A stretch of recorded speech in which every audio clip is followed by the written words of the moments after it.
everybody, welcome back to Whole Wellness. Thank you for tuning in. I don't know about you guys, but if you're a mother, I sure hope you had a wonderful Mother's Day. Now that we're on the other side of Mother's Day, I wanted to take a moment to talk to you about this. Everything leading up to Mother's Day was such a big to-do about celebrating mom, and mom loves you so much, and you're the best mom in the world, and I could never ask for a better mother, and all this other stuff. And it got me to thinking about how some of us, including myself, do not have that sort of relationship with our mothers. Some of us, when Mother's Day rolls around or Father's Day rolls around, it's bittersweet because, and for some of us, I'm sure it's probably just bitter. For some of us who are mothers, it's sweet in the fact that our loved ones may celebrate us and honor us with something special. I am very fortunate enough to have a husband and children who basically make me feel like every day it's Mother's Day. We have very good relationships though. Unlike my relationship with my mother, I have wanted an intimate, loving, respectful relationship with my mom since I was a little girl, and I've never had it. I have longed for a relationship with my mom that I don't think is ever going to happen. I have longed for a better relationship with my mom since I can remember. When I was very little, my mom and I were close. The older I got, the worse she became. I remember significantly changes starting around the age of 8, 9, 10. And I noticed, even though my mom talked to me and confided in me more than she should have as a parent about hers and my dad's relationship and about adult issues, and put a lot of stress on me because of her emotional instability. And I suspect I was raised with a borderline mother. She meets all the criteria. I never knew that I was never going to have that kind of relationship, that healthy, loving, supportive, compassionate relationship with my mom on an intimate level. I never knew that that was impossible. I have thought for decades now and been on this volatile roller coaster of emotions and mental gymnastics and manipulation with her and these mind games with her for years. And I have been striving for years, this entire time, to get to the point where we have this relationship. But it has been completely one-sided. It has been solely my effort. It has been solely me constantly trying to please her, to no avail. She changes the rules of the game every time I turn around.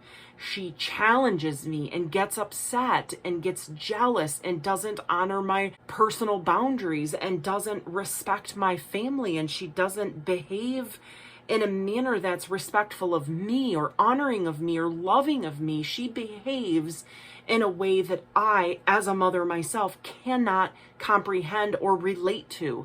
I do not and have never understood my mother, why she says the things she does, why she acts the way she acts. Her logic, her reasoning is so skewed and so strange. And I've never, in the history of thousands of arguments and discussions and banging my head against the wall, I've never been able to, despite trying desperately to understand where she's coming from, I still to this day do not understand her logic. And that's because it is illogical.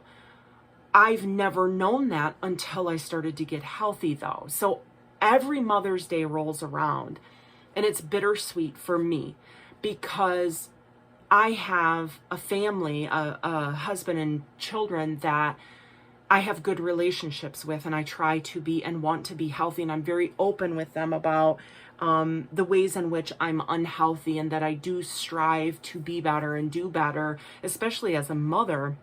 as they enter their adult years. I just want to be in their lives and have an intimate, respectful, connected relationship with my kids. And continue positive relationships with my husband and my kids.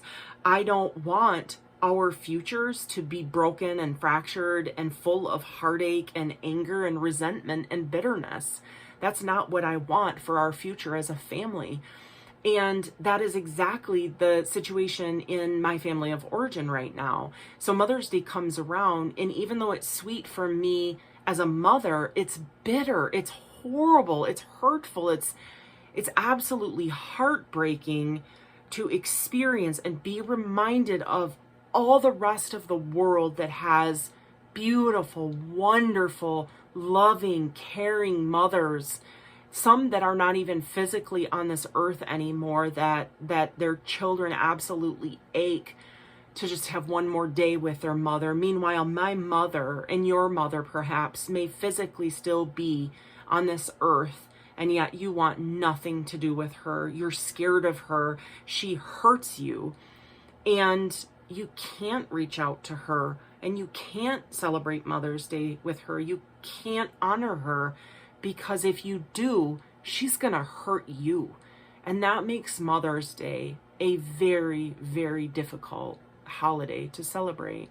I'm not sure where you're at with your situation in regards to Mother's Day or Father's Day, but I'll tell you one thing. Mother's Day is hard for me. It was hard for me the day of. I started to feel a little bit down, but I stifled the emotions that started to stir of sadness and anger and resentment and hurt, and sent her a message, which is the only form of communication I can have right now with her. Telephone calls do not go well with her. She pokes and pokes and pokes and pokes and says things that are just unacceptable. So I'm limited to typing messages to her.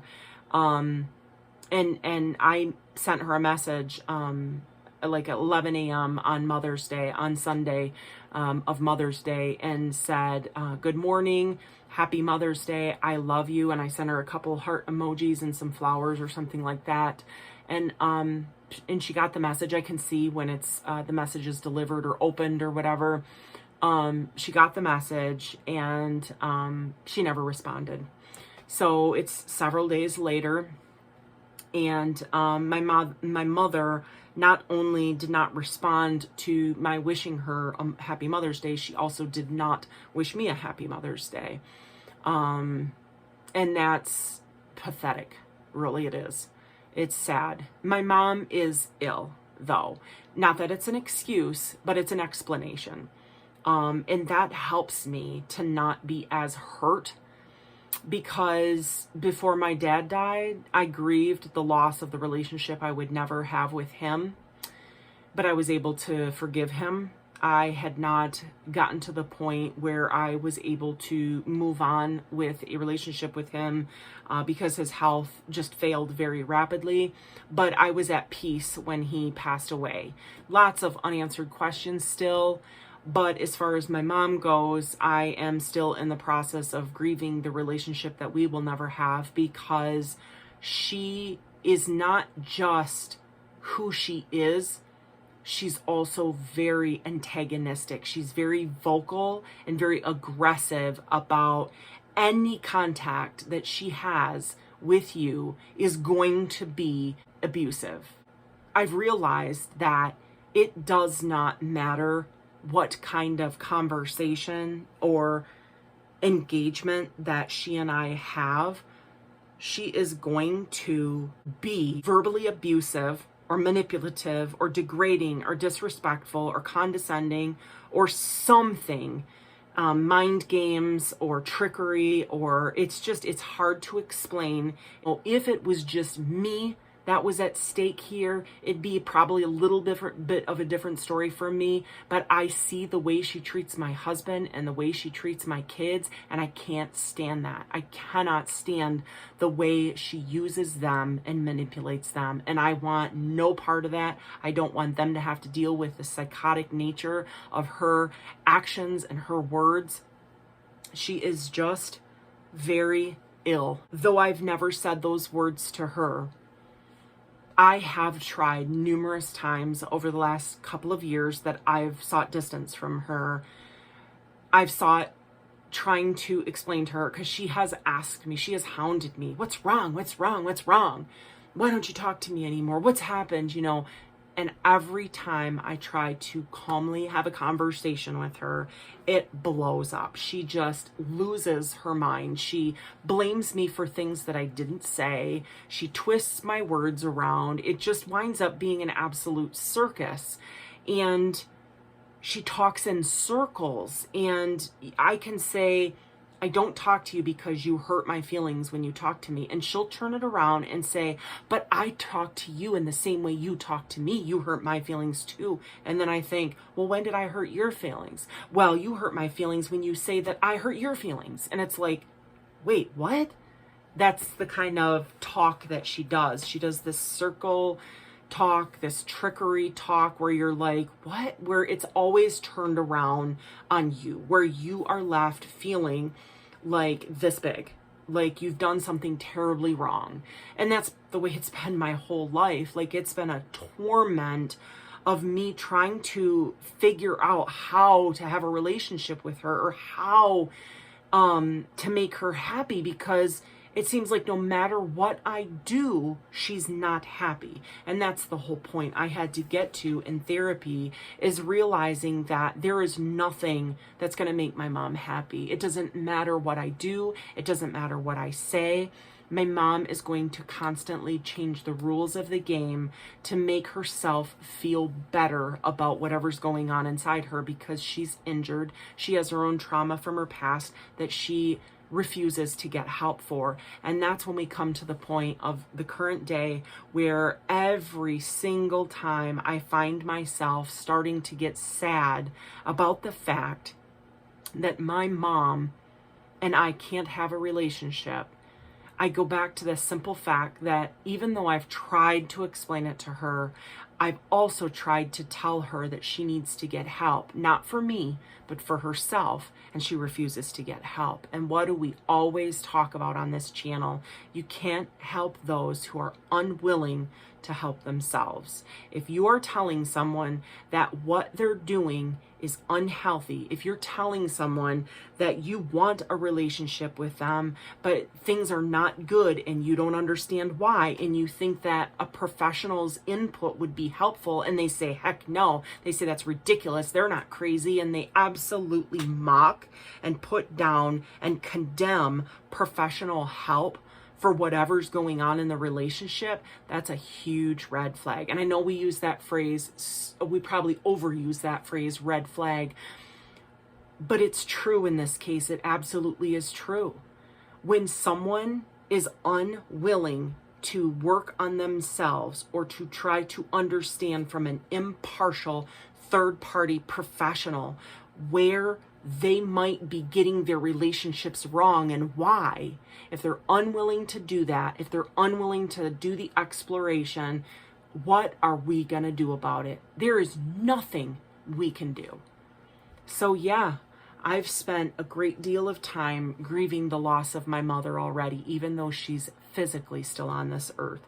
And yes, it breaks my heart, but what else can I do? The only other choice I have is to succumb to her abuse, and or to allow my husband and my children to be victims of her abuse and manipulation. And there's no way that I'm okay with that. It's just not okay. So Mother's Day is a tough one. I hope you guys certainly are not in this situation, but if you had a rough Mother's Day because of this very same reason, blessings to you. It's done. It's in the past.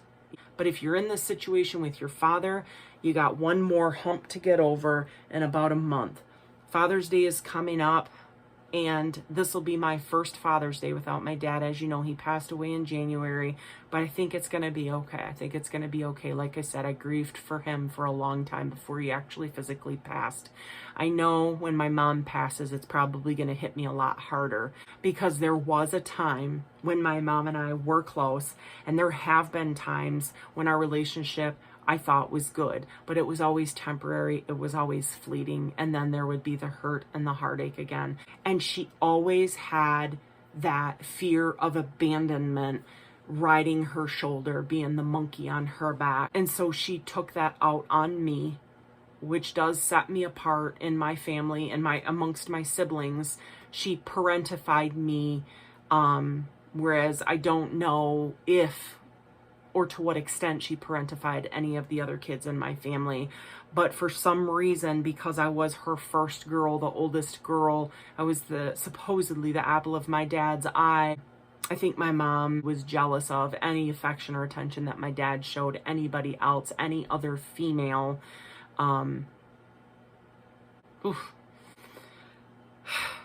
This one's a tough one to talk about. But now Mother's Day is past. We just got to get through Father's Day and onward, one day at a time. As always, I hope you guys are taking care of yourself. Thanks so much for tuning in to Whole Wellness with Ann. We'll see you next time. Bye-bye.